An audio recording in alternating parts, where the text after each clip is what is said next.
जय हिंद फ्रेंड्स, मेरा नाम बाबा रामदास और आप देख रहे हैं मेरा यूट्यूब चैनल दद्दा की खरी खरी। तब आज एक और पॉलिटिकल किस्सा गोई, तो बड़ी मिस्टीरियस सी है। नाम नहीं लूंगा किसी का भी, क्योंकि अच्छा आगे आपको खुद पता लगेगा। बात है करीब करीब, ये बात होगी सर लगभग 15 से 20 साल पुरानी, पर लखनऊ के जो लोग हैं वो उनको खूब अच्छी तरह से याद होगी, कोई इतनी भी पुरानी नहीं है। हुआ क्या था कि लखनऊ के आउटस्कर्ट्स में एक युवक की बॉडी मिली। युवक रहा होगा करीब यही कोई 20-22, 18-20-22 साल, ऐसी इस टाइप का ही, मतलब लावारिस। पुलिस ने लावारिस डिक्लेयर करके डिस्पोज कर दी। करीब 20-25 दिन या लगभग एक महीने बाद, क्योंकि भैया 15-20 साल पुरानी बात है इसलिए एग्जैक्टली याद नहीं है, मतलब कुछ छोटी मोटी फैक्चुअल गलतियां हो सकती हैं।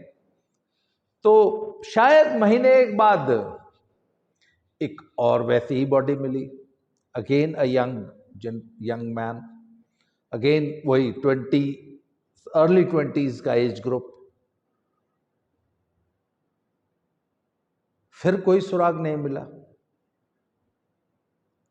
फिर पुलिस ने जो है वो वही जो कि पुलिस का एक वो होता है, स्टैंडर्ड ऑपरेटिंग प्रोसीजर होता है कि फोटोग्राफ खींच के रख ली, एक इश्तहार निकलवा दिया अखबारों में कि भाई वैसे ही अनक्लेम्ड डेड बॉडी मिली है, और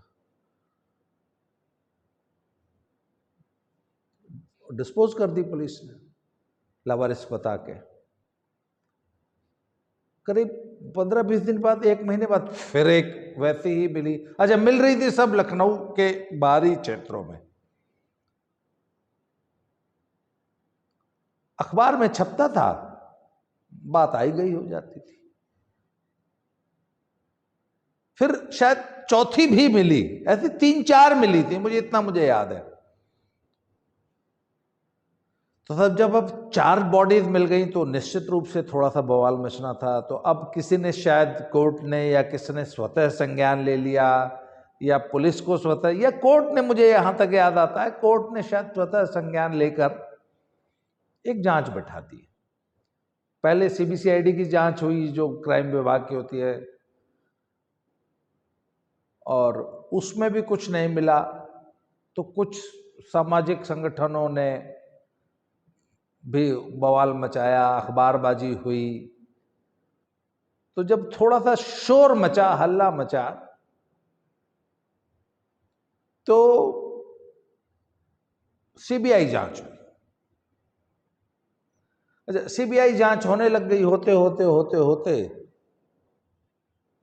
महीना 2 महीना बीत गया। तो जब हल्ला मचने लगा, पहले जो बॉडीज मिल रही थी वो 15-20-25 दिन के अंतराल पे मिल रही थी, मतलब 3-4 महीने में 3-4 बॉडीज मिल गई थी। और फिर बॉडीज मिलनी बंद हो गई। जब हल्ला मचने लग गया तो बॉडीज मिलनी बंद हो गई। अब सीबीआई जांच शुरू हो गई। अच्छा, चारों यंग बॉयज थे, चारों 20 से 22 साल के थे, चारों थोड़े देखने में स्मार्ट, सुंदर थे, एकदम राघव चड्ढा की तरह। मतलब मैं कोई राघव चड्ढा का नाम में देखिए, मैं कोई गलत इंटेंशन से नहीं ले रहा हूँ। जैसे राघव चड्ढा ना बड़ा प्यारा सा, क्यूट सा है, ऐसा लड़का है ना, अच्छा लड़का है। आप लोग राघव चड्ढा को ऐसे खाम खा करते हैं, he is a good boy यार। तो थोड़ा सा चिकना सा, स्मार्ट सा, प्यारा सा, कुछ कुछ। तो चारों लड़के थे एकदम, मतलब राघव चड्ढा टाइप। अच्छा, अब जब हल्ला मचा तो लड़के मिलने बंद हो गए। अब हमारे जैसे घाघ लोग भी रहते हैं सोसाइटी में, तो हम तो धीरे धीरे समझ रहे थे कि क्या लफड़ा है बॉस, ये चिकने चिकने लौंडे। तो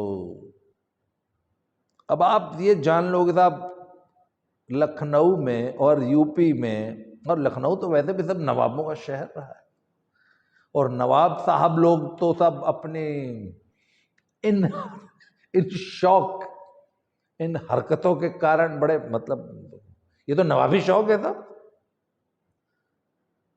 तो लोगों ने कहा कि ये नवाबों के शहर में कोई नवाब जो है वो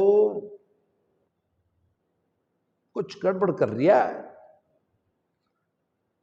अच्छा, फिर पुलिस ने यहां भी तक भी जांचने की कोशिश की कि भैया नवाब तो अगल बगल के इलाके में भी बहुत सारे हैं, रामपुर में भी नवाब हैं, मुरादाबाद साइड भी नवाब हैं, आदम खान साहब तो थे ही ना, आदम खान तो नवाब ही हैं सब, और भी थे। तो सबसे पहले जांच एजेंसीज ने, हालांकि लोग बताते हैं कि ऐसी बात नहीं है, उस सीबीआई जांच की नौबत नहीं आती, पुलिस ने भी जांच कर ली थी और पुलिस ने ट्रैक कर लिया था।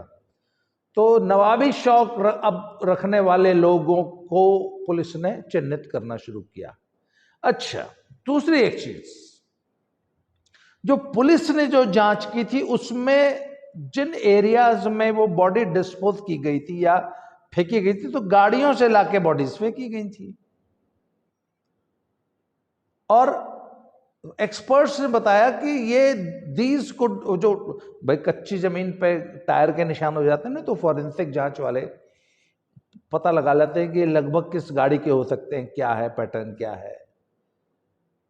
तो उन्होंने कहा था अब ये एम्बेसडर गाड़ी से लाशें जो हैं डिस्पोज की गई। और उस जमाने में लखनऊ में एम्बेसडर गाड़ी में कौन लोग चलते थे, वो सभी माननीय लोग होते थे। तो लोगों ने कहा कि साहब कोई ऐसा व्यक्ति है जो एम्बेसडर पे चलता है, और एम्बेसडर साहब सरकारी ही होती थी उन दिनों, इसका मतलब सरकारी रसूख वाला सरकारी आदमी है, सरकार में जिसका रसूख है। तो अब पता लगा साहब कि सरकार में नवाबी शौक कौन रखता है। तो अब नवाबी शौक दो किस्म के होते हैं, एक्टिव और पैसिव वाला चक्कर है। तो बोला नहीं, ये लौंडे जो है वो पैसिव रहे होंगे, कोई एक्टिव नवाब जो है वो सब इसने उसका ये काम है। तो साहब उन दिनों लखनऊ में एक बहुत ही फेमस लौंडेबाज राजनेता हुआ करते थे, बहुत बड़े नेता। तो शक की सुई उन पे जाने लग गई, और उन्हीं की शायद सरकार थी। हाँ, सरकार भी उन्हीं की थी जिन पे शक की सुई जा रही थी। मतलब कहने का मतलब, आप लोग अन्यथा न ले, सरकार में थे वो, मतलब सत्ताधारी पार्टी से जुड़े हुए थे नवाब साहब। एक्चुअली नवाब नहीं थे, उनको आप जागीरदार कह लीजिए, कुछ भी कह लीजिए। तो सीबीआई जांच में फिर वो जांच अंत में दबा दी गई, कुछ निकला नहीं, न उन लड़कों की बॉडीज को ट्रेस करने ही कोई आया। पर साहब अब ऐसी बातें छुपती नहीं है ना, हमारे जैसे घाघ लोग तो निकाल ही लेते हैं, और यूपी में घाघ लोगों की तो कमी है नहीं साहब। और जितने लोग खासतौर पर लखनऊ वाले मेरा ये वीडियो देख रहे होंगे ना, वो मंद मंद मुस्कुरा रहे होंगे, मेरी एज ग्रुप के जो लोग होंगे, जो 60 65 70 वाले। और एक बात है, अब याद आया, मैं ना दयानंद पांडे जी से पूछूंगा, अब लखनऊ जाऊंगा तो मेरे पास बहुत जबरदस्त एजेंडा तैयार हो गया है। सबसे विश्वसनीय आदमी जो एक एक बात की खबर लखनऊ की रखता है वो है दयानंद पांडे साहब। दयानंद पांडे जी के साथ मेरे बड़े लंबे लंबे 3-4 वीडियो हैं, मैं कोशिश करूंगा आप लोग को ढूंढ के देख लेना, बहुत पिछले साल बनाए थे। तो दयानंद पांडे जी हैं जो एक एक व्यक्ति की खबर रखते हैं लखनऊ में, किसने कब क्या किया पिछले 40 साल का। तो उनसे पूछूंगा, और वो तो ऐसे है कि वो तो नाम लेके बोल देंगे। खैर साहब, तो हमने भी सब पता लगाया, तो पता हुई कि जिस बड़े लौंडेबाज पे शक जा रहा था, तो ये कारनामा उनका नहीं था, ये उनसे एक जूनियर लौंडेबाज थे। और उनके बारे में बताया गया कि वो प्रयागराज, उस जमाने में इलाहाबाद होता था, अब हुआ है प्रयागराज, तो प्रयागराज के थे। फिर जो है राजनेताओं ने, बड़े राजनेताओं ने समझाया अले भाई तुम जे ताम तले हो, इत्ते हमारी पालती की बहुत बदनामी हो रही है, और साले काम तुम करते हो और लोग हमारे पे थक करते हैं, ये अच्छी बात नहीं है। और तुमको मालूम है पुलिस ने और सीबीआई ने सब कुछ पता लगा लिया है, इसलिए तुम ये उल्टे सीधे काम करने छोड़ दो। और यार बड़े आदमी हो, मजा ले रहा है, मजा ले लो, ये मार और काहे देते हो। खैर उन्होंने जो भी समझाया, और इतना हीट जनरेट हो गई थी लखनऊ में, बड़ा चर्चित कांड था ये लखनऊ का। सब वो सुधर गए नेताजी। वो जो नेता थे, बहुत बड़े नेता थे, बड़े नेता थे, एक बहुत बड़ी पार्टी के बड़े नेता थे,